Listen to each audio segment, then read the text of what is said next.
সোনা মানিকেরাম আসুন, আবুল আহাব বলতে চাচ্ছে, দাসী সুহাইবা শুনে রেখে দাও। ও দাসী শোনো, আমি তোমাকে একটা ডিউটি দেই, একটি চাকরি দেই। কি চাকরি? আব্দুল্লাহ তনায় মুহাম্মদ সাল্লাল্লাহু আলাইহি সাল্লাম জগতে আগমন করবে, কখন কোন সময় আসে এই খবরটা শুধু আমায় দেবে। যদি তুমি খবরটা দাও আমি তোমাকে মুক্তি দেব। দাসী বলে, দাসত্ব করার থেকে যদি মুক্তি পাই এটা তো আমার জীবনটা ধন্য হবে। দিন রাত মেহনত করি, অপেক্ষায় থাকে কখন আমিনা রাদিয়াল্লাহু তাআলার বেটা দুনিয়ায় আগমন করবে। বন্ধু সোনা মানিকেরা, আবার হঠাৎ 12 রবিউল আউয়াল, কেউ বলেন না নবী আমার 9 রবিউল আউয়াল এসেছে, কেউ বলেন না 27 রজব এসেছে। মতনৈক্য আছে বাবা, কিন্তু সঠিক তত্ত্ব বেশি মুফাসসিরিন এবং বেশি হাদিস বিশারদগণ লিখেছেন 12 রবিউল আউয়ালটা বেশি বর্ণনায় সঠিক বলা হয়েছে। আমার নবী পাকের আগমনের দিন 9 রবিউল আউয়াল নয়। জমহুর উলামায়ে কেরামের একমত হলো এটাই, আমার রাসূলের আগমন 12 রবিউল আউয়াল। আরো চিৎকার মেরে বলুন আমার আপনার নবী সাল্লাল্লাহু আলাইহি ওয়াসাল্লাম 12 রবিউল আউয়ালে এসেছেন। এই জন্য তো আমার হুজুর ওয়াহারি সুন্দর করে লিখেছেন, এতিম হালে মা আমিনার কোলে ও গো রহমত নেমে এলো। প্রসব পরে মায়ের কোলে উম্মতি বলে কাঁদিল, ও গো রহমত নেমে এলো। জোরে বলুন। পীর পয়গম্বর যত এলো, এরা কি কেউ কেঁদেছিল? হিংসা আছে সত্য বলো, ওরে হিংসা আছে সত্য বলো, এ কেন কাঁদিল? ও গো রহমত নেমে এলো। এতিম হালে মা আমিনার কোলে ও গো রহমত নেমে এলো। জোরে বলুন। আপন পর সব মক্কাবাসী ব্যবহারে হলো খুশি রে। মুখে দেখে মুচকি হাসি, ওরে মুখে দেখে মুচকি হাসি সবার পরাণ জোড়ালো, ও গো রহমত নেমে এলো। জোরে বলো।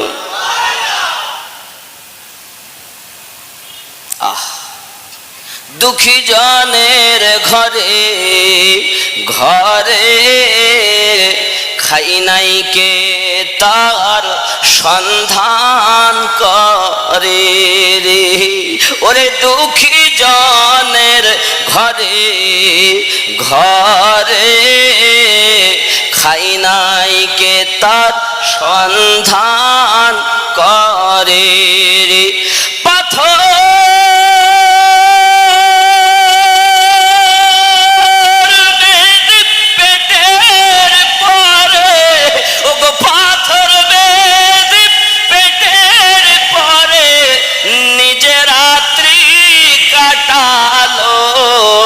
ও গো রহমত নেমে এলো। এতিম হালে মা আমিনার কোলে ও গো রহমত নেমে এলো। আল্লাহুম্মা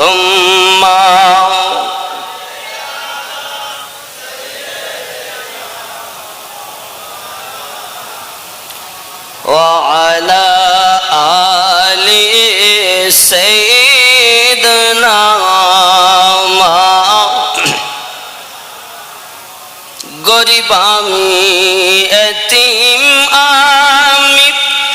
আমার কিছুই নাই, আছে শুধু চোখে পানি, ওগো কাঁদিব সে তাই। আল্লাহুম্মা সাল্লি আলা মাওলানা মুহাম্মদ ওয়া আলা আলি সাইয়্যিদিনা।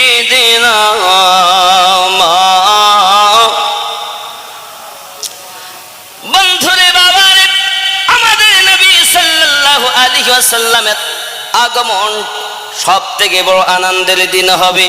আসমান থেকে যদি আল্লাহ পাক দয়া করে খাবার অবতীর্ণ করেন তাদের জন্য, তার পরবর্তীদের জন্য, যদি সেটা ঈদের দিন হয়, আনন্দের দিন হয়, আল্লাহ পাক বলেন কুল বিফাদলিল্লাহি ওয়া বিরহমাতিহি ফাবিযালিকা ফালইফরাহু। কুল, নবী আপনি বলে দিন, কি বলল? আল্লাহর ফজল পেয়ে, আল্লাহর রহমত পেয়ে তোমরা আনন্দ করো। বন্ধুরে আমার, আমার নবী জগতে আসবেন বলে সাত আসমান জমিনে আনন্দ, আশ খুশি লৌহ কলম আনন্দ, 18,000 মখলুকাতে আনন্দ, 80,000 আলমের মধ্যে আনন্দ, বাবা পাহাড় পর্বত সবাই করে আনন্দ। ওই দিনে একজন কেঁদেছে, ও বাবা আমার, ওর আর একটা ঘুরিয়ে নাম বলি বাবা, ডিগ্রি বড় হুজুর। কোন হুজুর? বড় হুজুর কেন বলতেছি আমি বলিনি তো। আল্লাহ পাক রব্বুল ইজ্জাতের কোটি কোটি কোটি কোটি ফেরেশতা আছে বাবা, তাদের মধ্যে 4 জন ফেরেশতা শ্রেষ্ঠ। একজন জিবরাইল আমিন, যার 600 ডানা, নবীনদের কাছে তিনি ওহী আল্লাহ পাকের এনে দেন। বাবা আমার, কোন নবী পাকের কাছে 4 বার, কারো কাছে 12 বার, কারো কাছে 30 বার, কারো কাছে 40 বার। আমাদের নবীর কাছে তিনি আগমন করেছেন 26,000 বার। সেই জিবরাইল আলাইহিস সালাম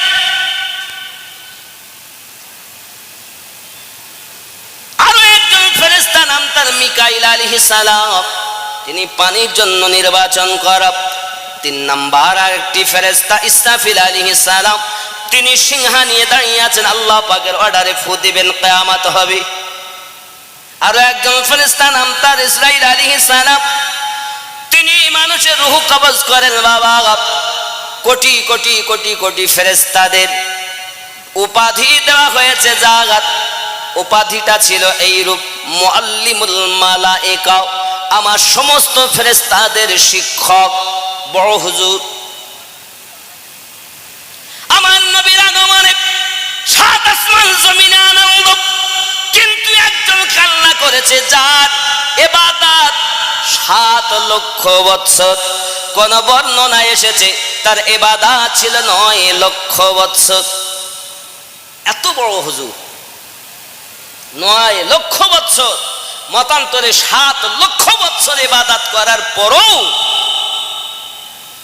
ডিগ্রি হলো ফেরেশতাদের শিক্ষক, তারপরও সে কান্না করেছে আমার নবীর আগমনে। আমার রাসূল আগমন করে আনন্দ করে যারা, সাহাবায়ে কেরাম, তাবা তাবিন, বাবা আমার পৃথিবীর মাটিতে নবী প্রেমিক হলো তারা। আর রাসূলের আগমনে কান্না করেছে যারা, বড় হুজুরের দলে গেল তারা। ঠিক কিনা কোন? আমরা কোন দলে যাব? প্রেমিকদের দলে না ওই হুজুরের দলে? বন্ধুরে আমার, সোনা মানিক, খুব খেয়াল করুন। স্বয়ং আমার আল্লাহ বলছেন সূরা ইউনূসে 58 নম্বর আয়াতে, কুল, বলে দে, কুল বিফাদলিল্লাহি ওয়া বিরহমাতিহি ফাবিযালিকা ফালইফরাহু। আরো জোরে বলুন সুবহানাল্লাহ। আল্লাহ পাক রব্বুল ইজ্জত বলেছেন, নবী আপনি বলে দিন তারা আমি আল্লাহর ফজল পেয়ে রহমত পেয়ে যেন আনন্দ উল্লাস করে। আরো জোরে বলুন না সুবহানাল্লাহ। এখন আপনি বলবেন যদি তাই হয় তাহলে ফাজল আল্লাহর দয়া। এই আয়াতের ব্যাখ্যাতে তাফসিরে দুররে মানসুরের মধ্যে বলছে আ ফরমা দিজিয়ে, কুল আপনি বলে দিন, আ ফরমা দিজিয়ে अल्लाह के फजल, अल्लाह तालार फजल और अल्लाह की रहमत से खुश हो जाओ। अल्लाहर फजल हो, अल्लाह रहमत पे তোমরা খুশি করো, আনন্দিত হয়ে যাও। জোরে বলুন।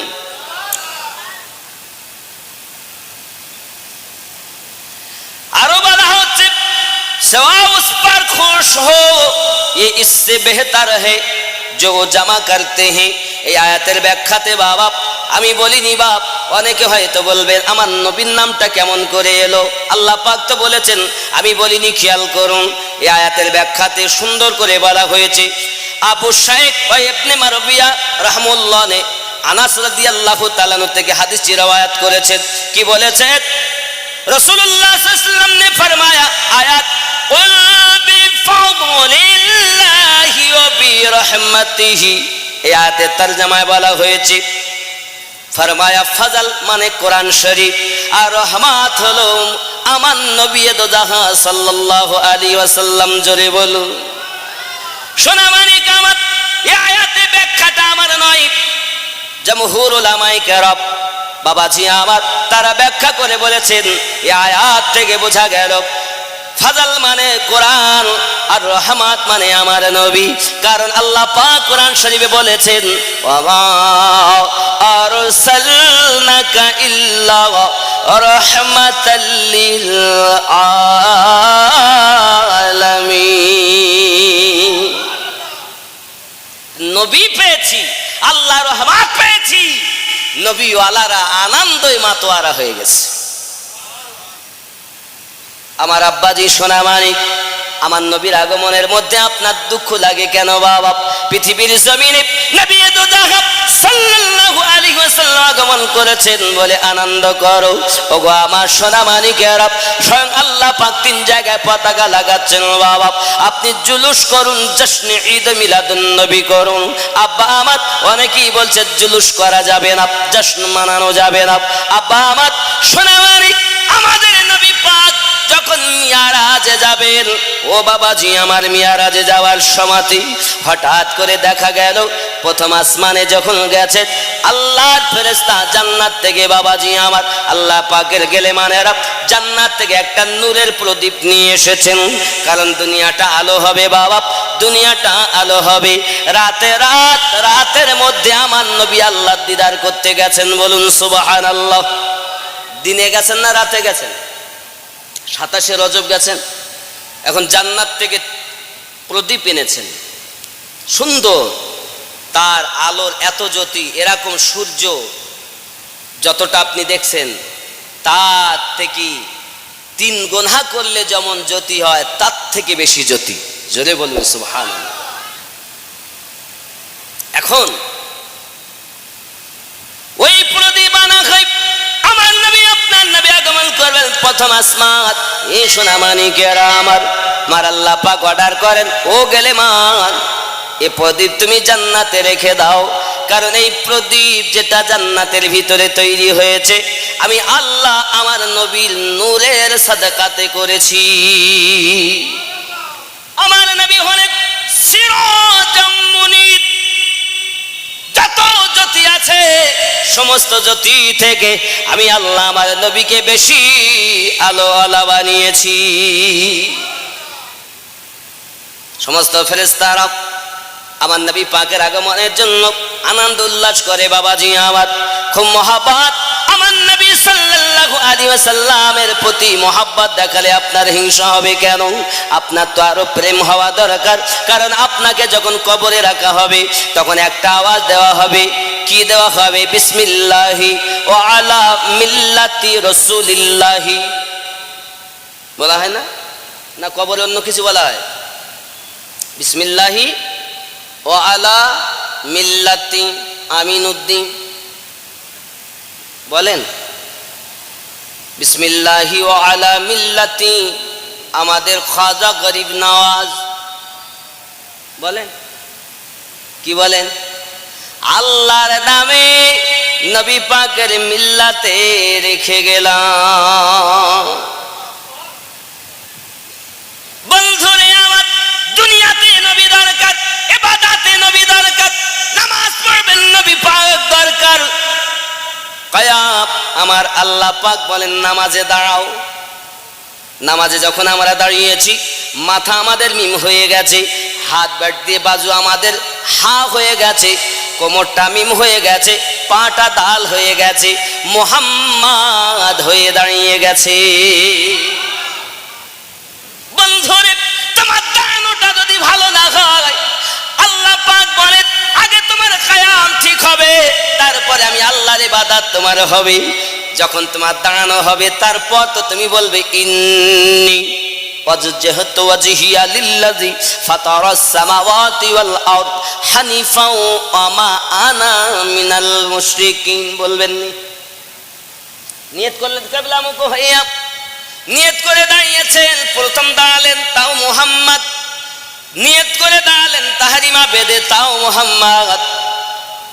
রুকুতে গেছেন, আপনি সূরা কিরাত করলেন, ইবাদত করলেন, বাবা আমার রুকুতে গেলেন মুহাম্মদ সাল্লাল্লাহু আলাইহি ওয়াসাল্লাম, রুকু থেকে দাঁড়ালেন মুহাম্মদ, সেজদাতে গেলেন মুহাম্মদ, বৈঠকে বসলেন মুহাম্মদ। আমার আল্লাহ বলেন নামাজের থেকে বেশি আমি আল্লাহর ইবাদত যখন করে, কিন্তু আমার হাবিবুল্লাহর রূপ ধারণ করে বলে ওই ইবাদত আমি আল্লাহর কাছে বেশি পছন্দ হয়। এই জন্য আল্লাহ কোরআন মাজিদে বলেন বিসমিল্লাহির রহমানির রহিম লাকাদ মান্নাল্লাহু লাকাদ কানা লাকুম ফি রাসূলিল্লাহি উসওয়াতুন হাসানাহ। আমি তোমাদের জন্য তোমাদের রাসূলের জীবনটা নমুনা স্বরূপ করে দিয়েছি। নমুনা নবী পাকের জীবন আদর্শ আমাদের জন্য।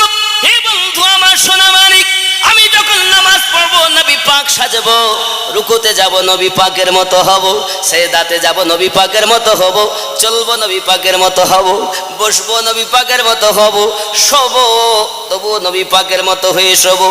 বাবা চিত হয়ে শোনা, উপর হয়ে শোনা, যখন শোবে তখন আমার নবী পাকের মতো হইয়া শুইয়া যেও। এই ডান তোমার দুই হাতটা ডান কানের নিচে দি, মাথাটা তার উপরে পাশে দি, মিম হা মিম দাল মুহাম্মদ হইয়া শুয়ে যাও।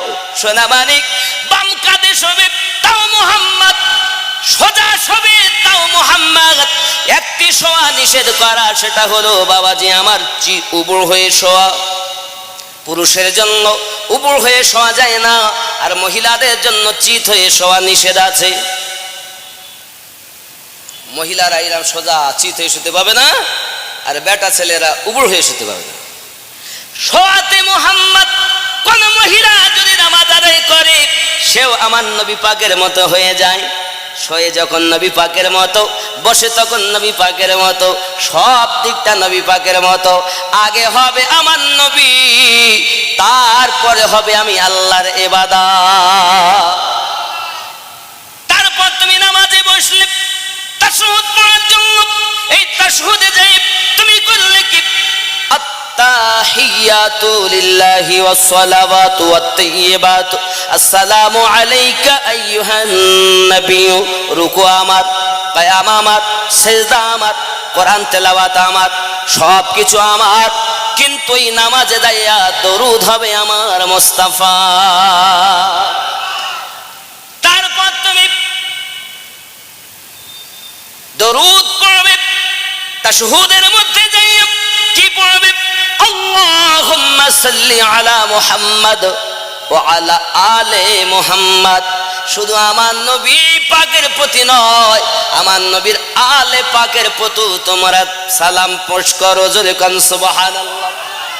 নামাজ দাঁড়িয়ে আমরা বলি না ও আলা আলে, আলে মানে কি? আমার নবী পাকের 5 পাঞ্জাতন আলে বর্গ, সমস্ত সাহাবায়ে কেরাম, ঘরওয়ালা বাহারওয়ালা, সকলের প্রতি আমরা নামাজে তাশাহুদে বসি। ও আলা আলে বলে তাদের প্রতি আমরা সম্মান প্রদর্শন করি। আরো জোরে বলুন সুবহানাল্লাহ। আপনি মসজিদে নামাজ জুমা আদায় করছেন, খুতবা দিচ্ছেন, খুতবার মধ্যে কি আছে? যদি হয় ওই মাসের ফজিলত, আর আছে হযরতে সিদ্দিক আকবরের নাম, ফারুক আজমের নাম, উসমান জিন্নুরাইনের নাম, মাওলা আলী কারামাল ওয়াজহুল কারীমের নাম, খাতুনে জান্নাতের নাম, হাসানে পাকের নাম, হুসাইন পাকের নাম, আছে না নাই? হে বাবা আমার সোনা মানিক, তুমি কি ভাবছো ইসলামটাকে খেলনা মনে করো না? খেলনা নয় ইসলাম। ইসলাম কারো বাপের দেওয়া সম্পত্তি নয়, ইসলামটা আমার আল্লাহর দেওয়া সম্পদ, আর আমাদের নবী পাকের নিয়ে আসা সম্পদ।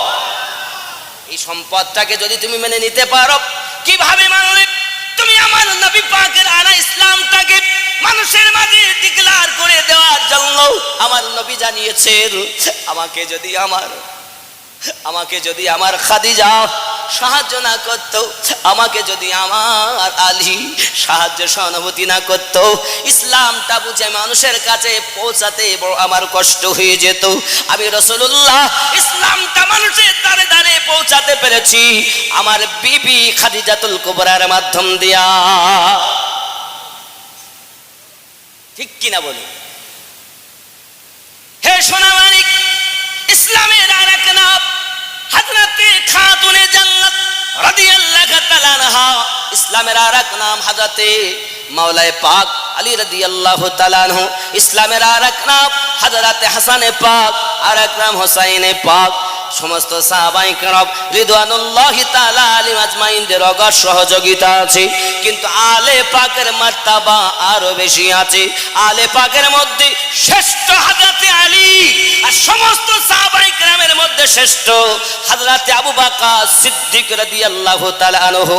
আরো জোরে বলুন সুবহানাল্লাহ। কথা কি বুঝতেছেন বন্ধুরে? আমি বুঝাতে চাচ্ছি যে নবীর মিল্লাতে আপনাকে আমাকে শুইতে হবে বাবা। বিসমিল্লাহি ওয়া আলা মিল্লাতি রাসূলিল্লাহি। আবার কবরে আপনি যখন থাকবেন, রেখে চলে আসবে, দাফন করে আসবে, তখন আবার কিনা প্রশ্ন হবে। কি হবে? কেউ বলেছেন 3টি হবে, আবার কোন বর্ণনায় আছে 1টি প্রশ্ন হবে। প্রশ্ন কি? মা রব্বুকা, তোমার রব কে? মা দীনুকা, তোমার ধর্ম কি? ধর্ম কি ছিল? দয় দীর্ঘি দন্তান্ন দিন মানে ইসলাম ধর্ম, আর দয় হস্যি দন্তান্ন দিন মানে সকাল থেকে সন্ধ্যা, দাল নুন দিন মানে সকাল থেকে সন্ধ্যা, দাল ইয়া নুন দিন মানে ইসলাম ধর্ম। খুব ভালো করে বুঝবেন বন্ধুরে আমার। ওই কবরের মধ্যে 3 নাম্বার প্রশ্ন, মা কুনতা তাকুল ফি হক হাযার রাজুলিন মুহাম্মাদিন সাল্লাল্লাহু আলাইহি ওয়াসাল্লাম। এই ব্যক্তি সম্পর্কে তোমার কি ধারণা, যিনি মুহাম্মদ সাল্লাল্লাহু আলাইহি ওয়াসাল্লাম? বন্ধু আমার, কবরের মধ্যে একটি প্রশ্নের কথা যারা বলেছেন তারা লিখতেছেন, একটি শুধু প্রশ্ন হবে, মা কুনতা তাকুলু ফি হাক্কি হাযার রাজুলিন মুহাম্মাদিন সাল্লাল্লাহু আলাইহি ওয়াসাল্লাম। ওখানে নামাজের কথা হবে না, রোজার কথা হবে না, পীর ধরো চুকি ধরো নি সে কথা হবে না। ওখানে জিজ্ঞাসা করা হবে রব, ইসলাম ধর্ম আর নবী পাক। একটি প্রশ্ন যদি হয়, শুধু আমার নবী পাক সম্পর্কে জিজ্ঞাসা করা হবে, কিন্তু আপনি বলতেন আমার নবী কিছু জানে না। যদি বলি নবী এখানে উপস্থিত হতে পারে, না পারে, নবী এখানে আসতে পারেন? মনে হয় নবী এখানে আসতে পারে না। আমার নবী মদিনা থেকে দেখতে পায় না, আমার নবী আমাদের কথা শুনতে পায় না। পায়? কি বলেছে? মক্কায় আগমন করেছেন, মদিনায় ওনার ইন্তেকাল, ওখানে তার রওজা মোবারক। আমাদের এই শুকনা তোড়ে কেমন করে আসবে রাঙা মাটির মাটিতে? আজ কেমন করে পশ্চিম মেদিনীপুরে নবী আসবে? না না নবী আসতে পারে না। ও বাবা, নবী আসতে পারে না, সাময়িকের জন্য আমি মেনে নিলাম, তবে আমি আপনাকে বলবো, বলুন এইখানে কি শয়তান আসতে পারে? পারে ইবলিস? ইমাম সাহেব আপনার জন্য নামাজ পড়ান, কাতারটা কাঁধে কাঁধ মিলিয়ে নিয়ে দাঁড়াতে বলেন তো, কেন বলেন? ফাঁকা থাকলে অসুবিধা কি? ফাঁকা থাকলে হ্যাঁ বড় হুজুর ঢুকবে, বড় হুজুর।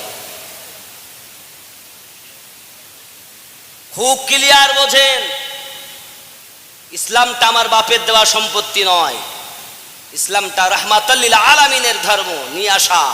ইসলাম মানি শান্তি, আমরাই করে ফেলেছি অশান্তি। শয়তান ঢুকবে তাই ফাঁক রেখো না, বড় হুজুর ঢুকে পড়বে, আর ওই হুজুরে গুজুর গুজুর করবে, তোমার নামাজ বরবাদ করে ফেলবে। তাই বলতে কাঁধে কাঁধ। তাহলে কি বোঝা যায়? শয়তান মসজিদে ঢুকতে আল্লাহ, শয়তান মসজিদে আসবে, নবী এখানে আসতে পারে না। শয়তান পারে কিন্তু নবী, তাহলে বোঝায় কি? আল্লাহ পাক রব্বুল ইজ্জাত শয়তানকে ক্ষমতা প্রদান করেছেন বিধায় তাম দুনিয়ায় সে থাকতে পারে। মাগরিবের নামাজটা তো প্রায় 2-4 মিনিট, 2-1 মিনিটের হেরফেরে সব জায়গায় হয় নাকি? কি বলেন? খালি আরব দেশ 2-2.5 ঘন্টার পার্থক্য, অন্য অন্য দেশ, কিন্তু আমাদেরই ওয়েস্ট পশ্চিম বাংলার মধ্যে 2-5 মিনিট 10 মিনিটের হেরফেরে সব জায়গাতে মাগরিবের নামাজটা আল্লাহ। এই মাগরিবের নামাজে সবাই বলছে কাতার সোজা করে দাঁড়াও, কাঁধে কাঁধ মিলাও। সব মসজিদে একা ঢোকে বড় হুজুর, এত ক্ষমতা। তার মানে আল্লাহ শয়তানকে ক্ষমতা দিয়েছে, আমাদের নবীকে দেয়নি। যদি শয়তানকে ক্ষমতা আল্লাহ দিয়েছেন বিধায় থাকে, নবীর নাই, তাহলে বোঝা গেল নবীর ক্ষমতা কম, শয়তানের ক্ষমতা বেশি। যারা বিশ্বাস করে শয়তানের ক্ষমতা বেশি, আমাদের নবীর ক্ষমতা কম, ওই ব্যক্তি হলো 72 দলের মুসলমান। নামাজ ওরাও পড়ে, নামাজ সুন্নিরাও পড়ে, যাকাত ওরাও দেয়, এরাও যাকাত দেয়, ওরাও হজ করে, এরাও হজ করে, ওরাও বাবা মুরাকাবা মুশাহিদা করে, আমরা মুরাকাবা মুশাহিদা করি। কারণ কি? শয়তানের ক্ষমতা বেশি বলার কারণে ওর ঈমান নাই। আর ঈমানদারের জন্য নামাজ, আল্লাহ পাক বলেন ইয়া আইয়ুহাল্লাযিনা আমানু, ঈমানদারগণ নামাজ পড়ো ঈমানদার, রোজা রাখো ঈমানদার, যাকাত দাও ঈমানদার, হজ করো ঈমানদার। আল্লাহ বেঈমানকে বলেননি।